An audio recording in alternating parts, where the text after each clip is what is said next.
Hello viewers, welcome to my channel natural recipes in Telangana. మనం ఇంట్లోనే మనకి ఎప్పుడైనా దోశలు తినాలనిపించినప్పుడు ఇన్స్టాంట్గా అప్పటికప్పుడే దోశలు ఎలా చేయాలో వీడియోలో చూడండి. బబ్బెర దోశ అండి పెసరట్టు కంటే కూడా చాలా బాగుంటుంది. ముందుగా బబ్బెర్లను మనం మిక్సీ పట్టుకోవాలండి. కొద్ది కొద్దిగా వాటర్ పోసుకుంటూ ఫైన్ పేస్ట్ లాగా మిక్సీ పట్టుకోవాలి. అందులోకి మనం పొడి పిండి వేసుకొని బాగా కలుపుకోవాలండి. ఇప్పుడు మనం కొద్దిగంత ఒక ఉల్లిపాయ, అలాగే ఒక పచ్చిమిర్చి, కొద్దిగానే వెల్లుల్లి రెబ్బలు, అలాగే కొద్దిగా జీలకర్ర వేసి కచ్చా పచ్చగా దంచుకొని అందులో వేసుకోవాలి. అలాగే రుచికి సరిపడా ఉప్పు వేసుకోవాలండి. చూడండి బ్యాటర్ అలా ఉండాలి.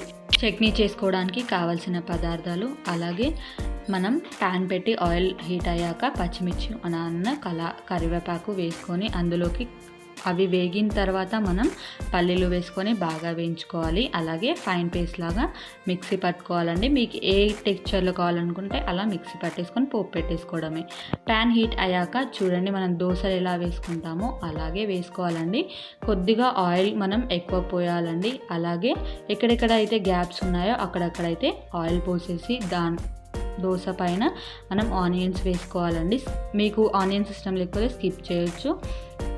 ఫ్లేమ్ బాగా హైలో కాకుండా బాగా లోలో కాకుండా మీడియం ఫ్లేమ్లో పెట్టేసి ఒక 2 minutes అలా వదిలేస్తే రెడీ అయిపోతుందండి. చాలా క్రిస్పీగా బాగుంటుందండి. పెసరట్టు కంటే కూడా చాలా బాగుంటుంది. ఒకసారి ట్రై చేయండి.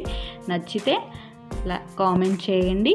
Like, share and subscribe our channel. Thank you for watching.